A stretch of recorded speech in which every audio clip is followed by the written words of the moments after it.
Ladies and gentlemen, please welcome Facebook's Henner Bluma in discussion with Skift's Jason Clampert.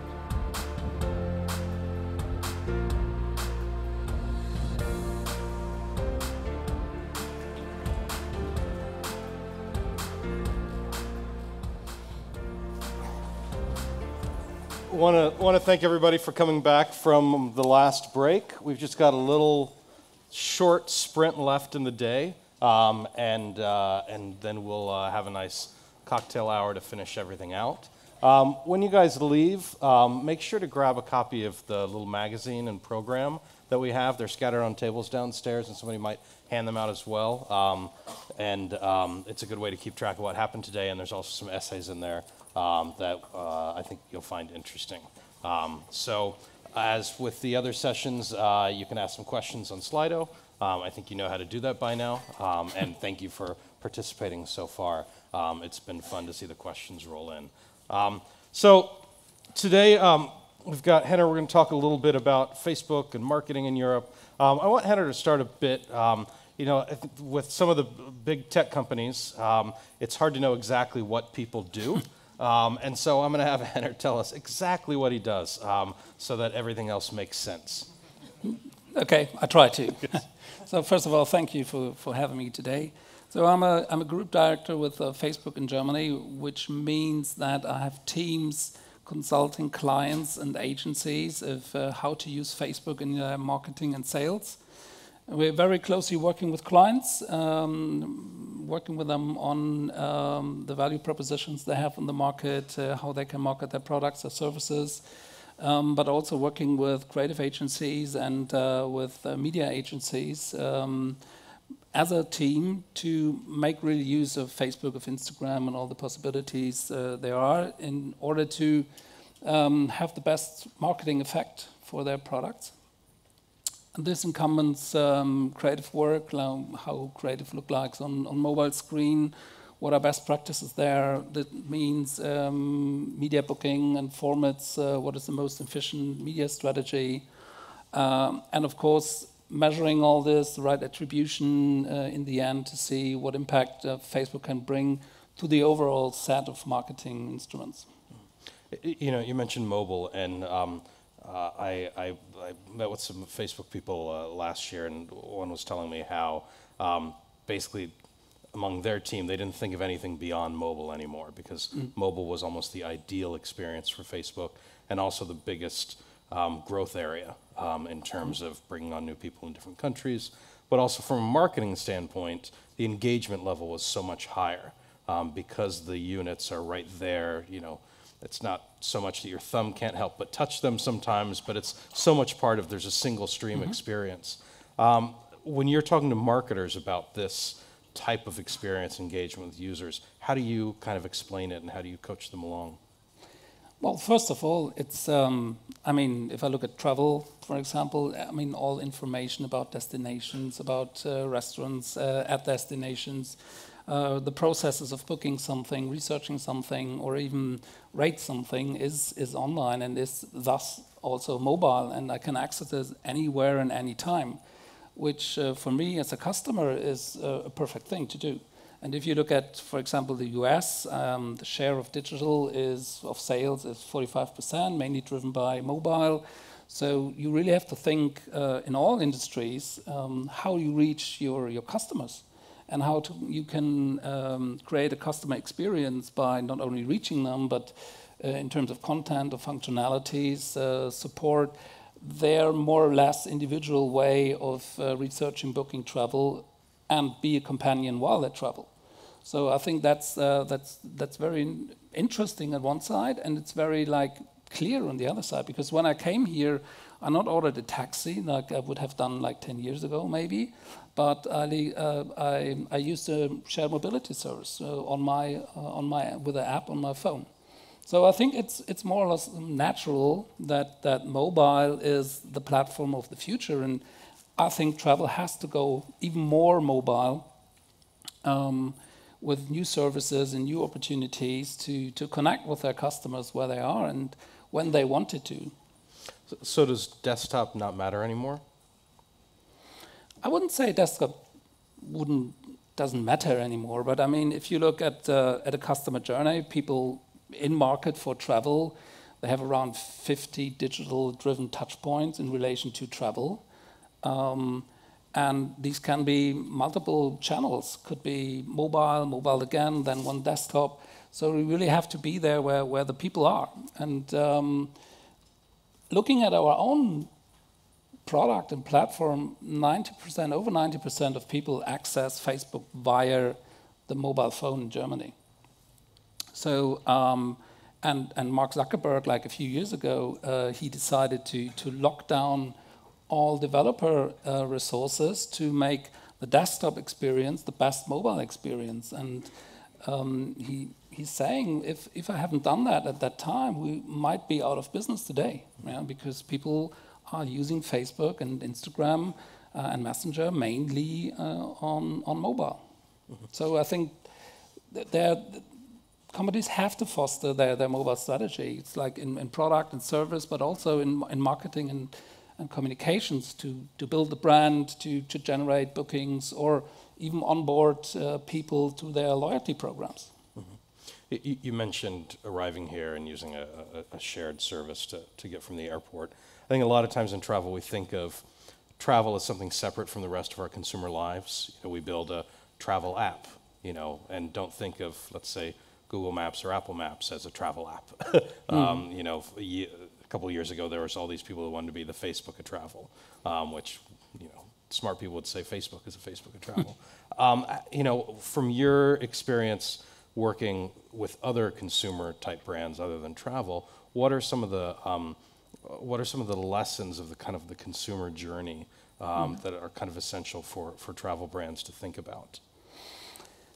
Well, I think what is important is that to make use of technology. I think that gives you a new set of possibilities to have new services, to improve your products, to really connect with customers, and thinking customer first.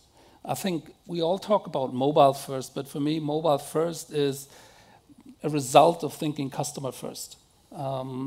And with the possibilities you have, for example, messenger services to take functionalities from your website and convert it into a more conversational way, people can use and access you, and you can connect with people.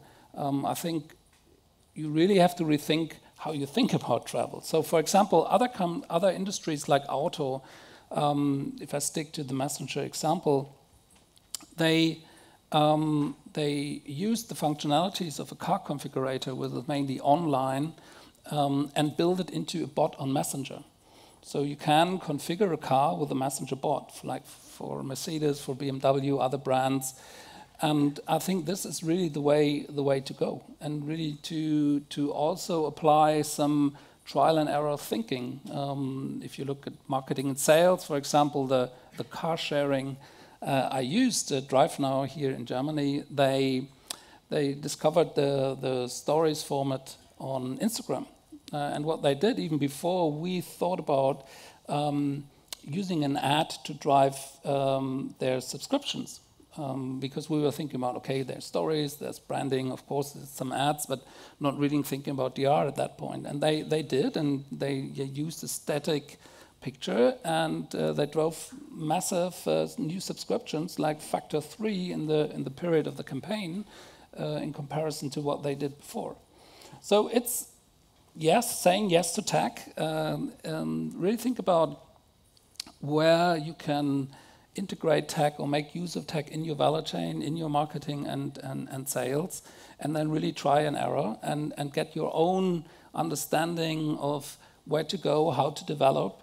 And this can be like major investments in your IT, but this also can be hacking an ad product on Facebook and try out if this is beneficial in your marketing. It's interesting because the Instagram example, it seems like a lot of innovation on Instagram has been driven by brands trying to engage further than the platform allows. and not in any nefarious It's not ways. unallowed. Well, enabled. Clever. And not in a nefarious way, but just, they know there's a community on there and they want to reach them. Is that, and it doesn't seem the same for Facebook, and I know they're different development teams, but when you look at some of the cross-product things that Facebook offers travel advertisers, you've got the dynamic ads for travel, which are about 18 months old now, that rolled out with hotels and a few others, and then airlines. How do you think about those kind of cross-platform products and engagement levels for travel brands? I think if you think customer first and you think about like the 50 touch points you have in your customer journey, it's clear that if you're able to connect to your customers across platforms, that it will help you to understand, because there are signals you can read and use in your marketing, and also to build the relationship with the customer.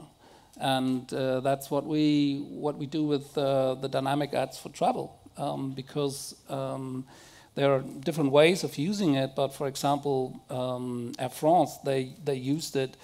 They targeted customers having been on the website, and they have a Facebook pixel installed, which is gathering information about the status of the booking process, for example.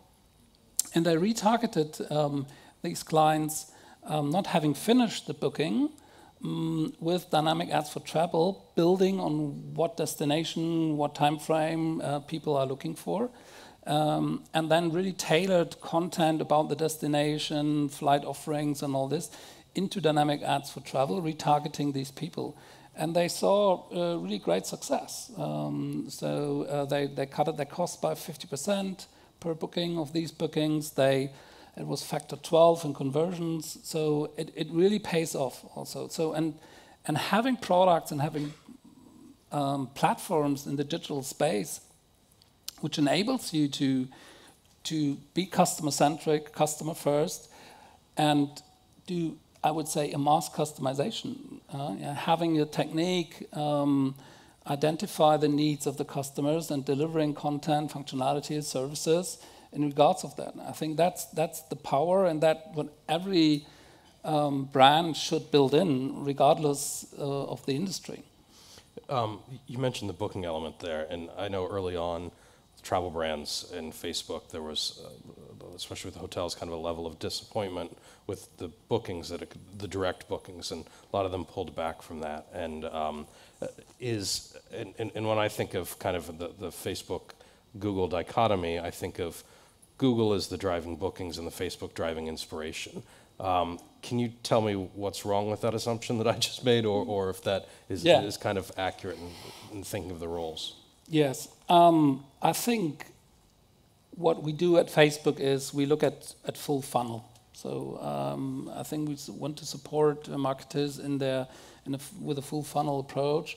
And yes, of course, it's about inspiration and it's about building the brand, but it's also the lower funnel part. So we have products like trip consideration, which enables you to optimize your bookings towards people who showed interest in travel. Not maybe sure about the destination or the time frame, but generally by their behavior and what they do on travel websites, on liking things on Facebook. There you can see an intent for travel. So you can target them. Then we have dynamic ads for travel for a broader audience. So people lower in the funnel, more expressing by what they do, which destination they're aiming for, what are they interested in, to target them also with dynamic ads on a broader scale. And then of course the example I told you about, the Air France, retargeting people on your website, on your app, with even more relevant content, because that's what leads then to conversion. Yes. And I think with these products, we're well positioned along the funnel to support marketers. And if I would be a marketer, I would very much integrate the Google's, the Facebook capabilities, and that's part of the trial and error to find the perfect solution for your products and offerings in the market. In targeting consumers, we have to speak at least briefly about GDPR. It's Okay. I don't know if you've heard of this coming up, but can you talk a bit about the relationship between the advertisers and Facebook and consumers, and how you're getting a little prepared for this? Yeah. So, right. I mean, GDPR is coming up. Everybody knows about it. And what we do is we will be end of May, so 27, 25, I don't know the exact date, will be conform with GDPR. So what's happening in the moment, and you might experience it if you're on Facebook. Some of Facebook. How many of you are on Facebook? There's 3 or 4. Ooh, that's very low. So I have some vouchers. No. Some CD-ROMs. Yeah, CD-ROMs. So we're approaching our customers and explaining the GDPR and what's necessary, and that they have to consent with all of that. And by the end of May, our customers, our people on the platform will be in line with all these necessities of the GDPR to be GDPR conform. So advertisers can use our advertising products because we are the data controllers and we are liable for the GDPR, and we will be. So there's no I would say, no roadblock of using Facebook anymore after May 25th. I want to go back to something you said earlier. You were talking about the messenger experience in mobile and bots and getting things done. Look at a company like WeChat, which has done so well, predominantly in China and other parts of Asia, and being such a key part of. People talk about Facebook being the internet for some people, and in a way, WeChat is the connected experience for some people as well. What is Messenger learning from some of the stuff on WeChat? What are some of the things you're thinking about, ways to encourage that deeper user behavior, as well as getting brands ready to have that type of interaction? Well, I think Messenger, we have 1.3 billion people which are active on a monthly basis on Messenger, so it's quite a broad audience. And we see about 2 billion messages and connections per month between businesses and people. So there is already a lot happening in this. There are more than 500 related to travel-related bots already on Messenger. So it really evolves, right? And I think the context in China, like society and growing up with that, and all the capabilities they have at the moment, it's not really comparable at the moment. But I mean, the idea is there, and of course, with the Messenger developer platform, we provide a platform for people and businesses to build their functions and to build services and products on basis of the Messenger platform. And one example from travel is KLM. They use Messenger as one of their key entry points for customer interaction. And what they saw since then is that the interaction level raised by almost 40%.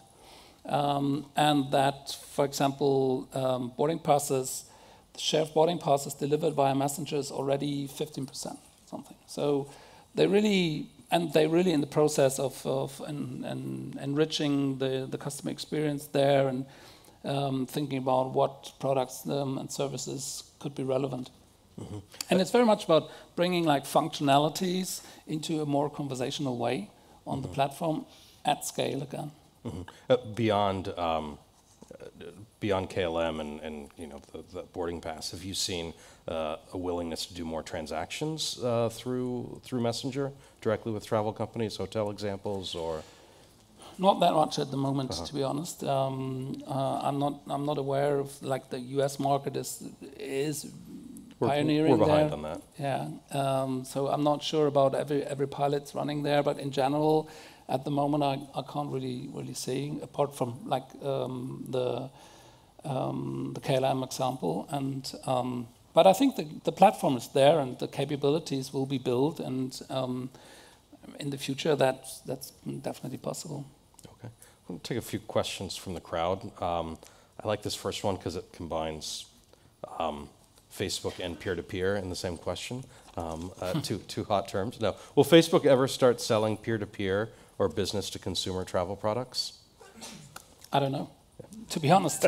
And no, I'm not in product and don't know the overall region. But in general, I can say that we're here to create value for our people at first.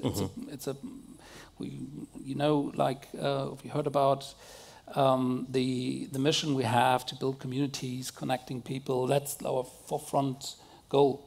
And when it comes to businesses, we're there to create value for the businesses as well. And it's not that we want to take away business from our business partners. It's more about enabling them, and that's what me and my teams are doing the whole day, really showing companies how they can use the platforms for their marketing, for their business success. Also, if we work with media agencies or creative agencies, we do have teams supporting creative agencies, which consist of creative people, but we're not an ad agency and never will be. But we're there to help ad agencies to understand what the content will look like on mobile, because a 30-second TV spot doesn't work in a newsfeed and doesn't work in an Instagram story. So honestly, I have to say no, and I don't think so. In terms of thinking about other future products that you're actually actively engaged with, AR and VR, so much about Facebook is the fear of missing out experience. You look and you see your friends, and they either say, "I wish you were here," "Too bad you're not here," whatever. And I kind of think of that and the AR and VR experience as similar in that that actually offers you a way to get into that experience. What efforts have you seen by travel companies with the VR and AR that have worked for you? So VR and AR, I think it's more or less logical for everybody in the room that it's a great opportunity to deliver an experience, even if you're not there at the destination.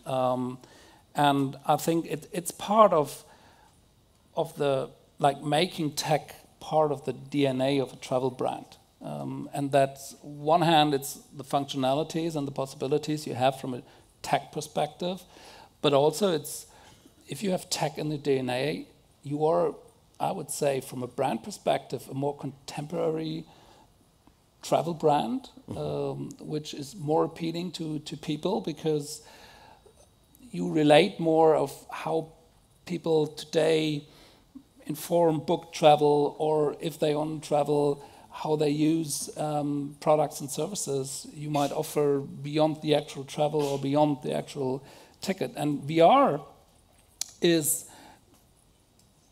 an integrated part of it. It's a possibility, and if I look at our own platform, we started with text, then it was photo, then it was video and 360 video, and VR and AR will be the next step, the next form of content we use to communicate and to interact.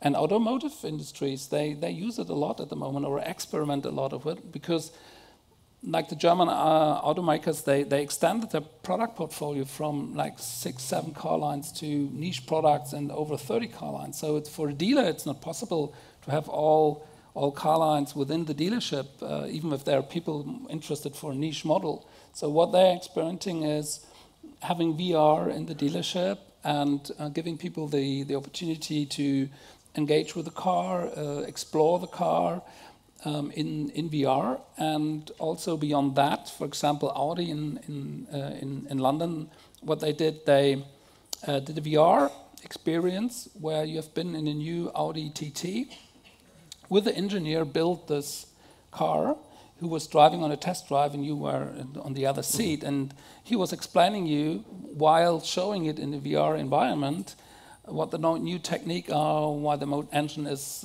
as such, or the bumpers are, and what's the overall driving experience, and you kind of experience it while you're in the VR. So I think that's a great opportunity as well for travel. Put them on the beach or the mountaintop. Of course. Well, we're out of time, but thank you so much for your time today.